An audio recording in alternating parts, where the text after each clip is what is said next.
When did you think yes I am a viral material? ಯಾವಾಗ ಅನ್ಸುತ್ತೆ, ಅಥವಾ ಯಾವ ವಿಡಿಯೋ ಅಥವಾ ಯಾವ ಕ್ಷಣದಲ್ಲಿ, ಯಾವ ಘಟ್ಟದಲ್ಲಿ ನಿಮ್ಮ ಲೈಫಲ್ಲಿ?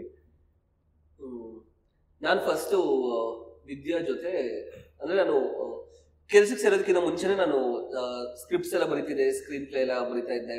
ಕೆಲಸ ಎಲ್ಲ ಬಿಟ್ಟು ಒಂದು ಮೂವಿಲಿ 3 ತಿಂಗಳು ಕೆಲಸ ಮಾಡಿದೆ. 3 ತಿಂಗಳಾದ್ಮೇಲೆ ಹೇಳಿದ್ರು ಪ್ರೊಡ್ಯೂಸರೇ ಇಲ್ಲ ಅಂತ ಅಂದ್ರು. ಅದಕ್ಕೆ ಸೊ ಕೆಲಸ ಮಾಡೋದಕ್ಕೆ ಸ್ಟಾರ್ಟ್ ಮಾಡಿದೆ. ಎಲ್ಲೋ ಒಂದು ಕಡೆ ಮೊನೋಟನಸ್ ಆಗ್ತಿದ್ಯಲ್ಲ ಲೈಫು, ಏನಾದರೂ ಒಂದು ನನ್ ಮುಂಚೆಯಿಂದಲೂ ಬರವಣಿಗೆ ಇಷ್ಟ ಇತ್ತು, ಈ ಥರ ವಿಡಿಯೋ ಮಾಡೋದು ಇಷ್ಟ ಆಯಿತು.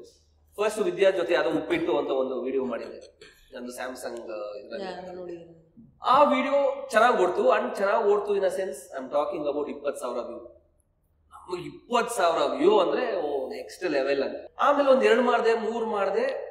ನಾನು ಅನ್ಕೊಂಡೆ ಸ್ಟಾರ್ಟಿಂಗ್ ಒಂದು ಇದಿರುತ್ತಲ್ಲ, ಒಂದು ಅಡ್ಡೇಟ್ ಮೇಲೆ ಬುಡ್ದೇಟು ಅನ್ನೋ ತರ ಓಡ್ಬಿಡ್ತು, ಅಥವಾ ಒಂದು ಫ್ಲೂಕಲ್ಲಿ ಓಡ್ತು ಅಂತ. ಬಟ್ 3-4 ವಿಡಿಯೋ ಆದ್ಮೇಲೆ ಎಲ್ಲದಕ್ಕೂ ಕನ್ಸಿಸ್ಟೆಂಟ್ ಆಗಿ ಯಾವಾಗ ವ್ಯೂಸ್ ಬಂತು, ವೈರಲ್ ಮೆಟೀರಿಯಲ್ ಅಂತ, ಅವಾಗ ವೈರಲ್ ಅನ್ನೋ ಪದನೇ ಇರಲಿಲ್ಲ ವಿಡಿಯೋ.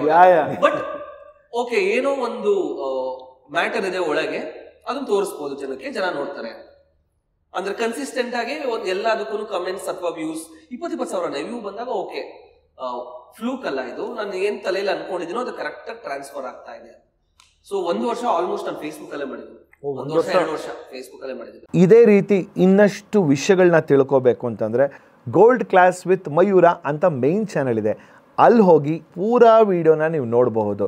ಸೊ ಮಿಸ್ ಮಾಡಿದಿರಾ ಲೈಕ್ ಮಾಡಿ, ಸಬ್ಸ್ಕ್ರೈಬ್ ಮಾಡಿ, ಇಷ್ಟ ಆದರೆ ಶೇರ್ ಕೂಡ ಮಾಡಿ.